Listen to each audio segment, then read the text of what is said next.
সুপারির খোলের থাল, গ্লাস, বাটি ইত্যাদি তৈরি করে সেসব বাজারজাতকরণের মাধ্যমে আজ স্বাবলম্বী বাগবাসার নোয়াগাং এডিসি ভিলেজের রুবেন রাংলং।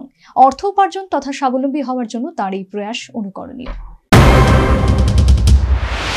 2019 সালে পুরোপুরি নিজ প্রচেষ্টায় সুপারির খোল দিয়ে থাল, গ্লাস, বাটি তৈরি করার প্রয়াস। PMHEP প্রকল্পের মাধ্যমে ঋণ নিয়ে এই সুপারির খোল দিয়ে বিভিন্ন সামগ্রী তৈরির কারখানা স্থাপন, যার পোশাকি নাম এরিকা নাটলিফট প্ল্যাট মেকিং। বাজারে ব্যাপক চাহিদা এবং তিনি প্রথম এই ধরনের সামগ্রী তৈরির ব্যাপারে উদ্যোগ গ্রহণ করেছেন। এই ধরনের উদ্যোগ গ্রহণের মাধ্যমে আজ তিনি স্বাবলম্বী বলে জানালেন পানিসাগর মহকুমার বাগবাসা বিধানসভা কেন্দ্রের নোয়াগাং এডিসি ভিলেজের বাসিন্দা রুবেন রাংলং। তো এখানে এই এরিকানাট লিফ প্লেট মেকিং ইন্ডাস্ট্রিটা আমি 2019 থেকে আমি আরম্ভ করছি। তো এখানে লোন হিসাবে PMEGP থেকে প্রায় 14 লাখের মতো আমি লোন নিয়েছিলাম। তো তখন থেকে আজকে পর্যন্ত চলছে। ইনফ্যাক্ট আমার আই থিঙ্ক ত্রিপুরাতে ইন্ডাস্ট্রিতে আম দ্য ফাউন্ডার, আমি সবচেয়ে প্রথম করছি এবং বিভিন্ন জায়গাতে আমি এনকারেজ করছি অনেকরা এইটা সেম ইন্ডাস্ট্রিটা করার জন্য। অ্যাকর্ডিংলি উদয়পুরে বা জামপুয়ে এবং শেরমুন এইখানে বিভিন্ন জায়গাতে আমি তারা মেশিন সংগ্রহ করা এবং এই ইন্ডাস্ট্রিটা নিজেরা খোলার জন্য আমি হেল্প করছিলাম। এখনো স্থানীয় সুপারি বাগানগুলো থেকে কাঁচামাল তথা সুপারির খোল সংগ্রহ করেন এবং তাতে স্থানীয় সংশ্লিষ্ট সাধারণের অর্থ রোজগারের বিষয়টিও সম্পৃক্ত বলে জানালেন এই রুবেন রাংলং। র মেটেরিয়ালসের ব্যাপারে আমরা এই আশেপাশে আপনারা জানেন এখানে বিরাট হাই ভলিউমে এখানে সুপারি চাষ হয়। তো এই সুপারি বাগানগুলো থেকে আমরা সংগ্রহ করি এই কাঁচামালগুলি। এক সময় যখন এই ইন্ডাস্ট্রির আগে এই সুপারির ফুলগুলি একটা জাবরার মতো, একটা ওয়েস্টেজের মতো হতো।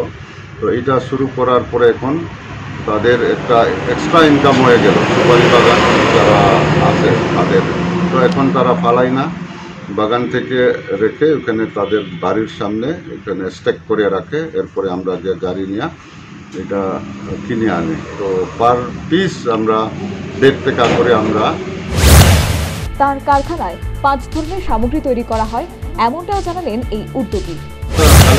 কালেক্টিং সিজনটা বেসিক্যালি ড্রাই সিজনেই আমরা বেশি করি, কারণ সুপারি বাগানগুলি পাহাড়ের মধ্যে। এখন এই বৃষ্টির দিনে নিচে গিয়ে এইসব আনা একটু কষ্ট, পিছলা হয়ে যায় এবং জঙ্গল গাছপালাও বেশি হয়। তো আমরা পুরা বছরের লেগে যতদূর সম্ভব ড্রাই সিজনে আমরা সংগ্রহ করি। তো এখানে আমার এই ফ্যাক্টরিতে 5 ধরনের আইটেমস আমরা এখানে তৈরি করি। একটা হলো বড় থালা, বড় বলতাম না, মিডিয়াম নর্মাল সাইজ, তা 11 ইঞ্চি রাউন্ড প্লেটটা, যেটার চাহিদা সবচেয়ে বেশি, এবং বাটি 6 ইঞ্চি এবং 4 ইঞ্চি আছে।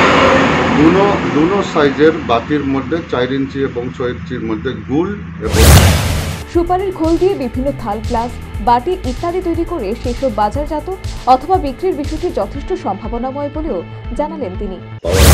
এটা অনেক ভালো স্কোপ আছে। তো মার্কেটিং এই পর্যন্ত আমি বাইরে করতে পারছি না, কারণ বাইরে বলতে আউটসাইড নর্থ ইস্ট। এই পর্যন্ত আমি ত্রিপুরা আর মিজোরাম, আসাম এই আশেপাশে এখানেই আমার সব কিছু বিক্রি হয়ে যায়। তো মার্কেটিংয়ের কোনো অসুবিধা নাই, কেননা আজকালে এই অ্যামাজন আছে, বিভিন্ন মিডিয়ার মাধ্যমে মার্কেটিং আছে। কারণ এই জিনিসটা যেহেতু বায়োডিগ্রেডেবল এবং ফুলি অর্গানিক, আমরা সাবান পর্যন্ত ব্যবহার করি না। তো 100% অর্গানিক এই জিনিসটা এখন চাহিদা অনেক বাড়তেছে।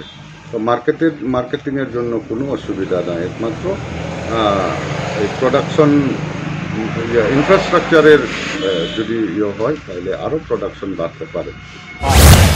বর্তমানে 5 জন তার কারখানায় নিযুক্ত এবং পরোক্ষভাবে আরও বেশ কিছু পরিবার তার এই সুপারির খোল দিয়ে থাল, গ্লাস তৈরির মাধ্যমে রুটি রোজির সংস্থান হচ্ছে বলে জানালেন তিনি। সর্বোপরি নিজ উদ্যোগে নাট লিফট প্ল্যাট মেকিং কারখানা স্থাপন করে এই রুবেন রাংলং নিজেও যেমন স্বাবলম্বী, পাশাপাশি আরও একাধিক পরিবারের রুটি রুজির সংস্থান করেছেন।